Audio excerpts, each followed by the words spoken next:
Serge Lepelletier, bonjour. Nous sommes Bonjour. ici au 8e rencontre internationale des partenariats publics-privés à Paris 2014. Vous venez d'assister à la conférence concernant le contrat de performance énergétique. Vous avez l'impression que ce partenariat, cet outil juridique avance ? Je crois en tout cas que c'est un outil utile parce que c'est la vraie relation entre le privé et le public qui peut se mettre en place. Et aujourd'hui, vous avez de nombreuses collectivités qui ne peuvent pas investir beaucoup sur une année.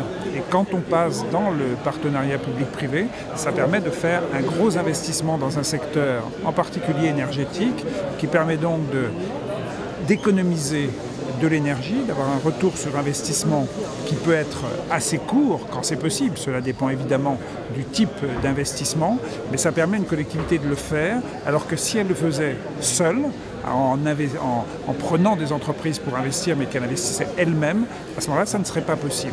Donc il y a vraiment des secteurs ou des domaines où c'est très important et ça peut être très utile. Naturellement, pas pour tout, il faut être clair, mais ça peut l'être et je pense que c'est une vraie relation, encore une fois, entre public et privé. Pour vous, l'Afrique, qui est très présente à ces 8e rencontres, c'est un continent qui a besoin de ce transfert de compétences, on pourrait dire, parce que Jean-Louis Borloo vient d'évoquer le partenariat public-privé de compétences. Pour moi, c'est fondamental. C'est fondamental parce qu'on a une croissance démographique qui va avoir lieu en Afrique, on le sait, extraordinairement importante. 2 milliards d'habitants en 2050, 4 milliards en 2100 d'après l'ONU. Donc il y a là quelque chose de très important. Tout se passe à partir de l'énergie.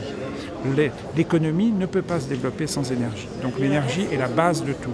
Et dans cette relation, là, le partenariat public-privé, parce qu'il faut évidemment des entreprises qui soient complètement investies là-dedans, eh bien pour l'Afrique, ça peut être essentiel. Et puis il ne faut pas oublier une deuxième chose très très importante, c'est qu'avec cette croissance démographique, si nous-mêmes, nous ne savons pas assurer le développement de l'Afrique, pas se dire, ça perturbera complètement le monde entier parce que les personnes en extrême pauvreté ne peuvent pas rester dans leur pays. Alors même que leur culture peut être une voie avec de la formation, peut être une voie de développement.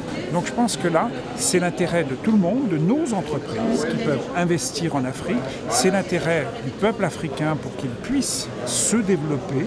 Et donc il y a là quelque chose de fondamental pour l'avenir et c'est même la base de tout, la base pour l'Afrique mais aussi pour le monde.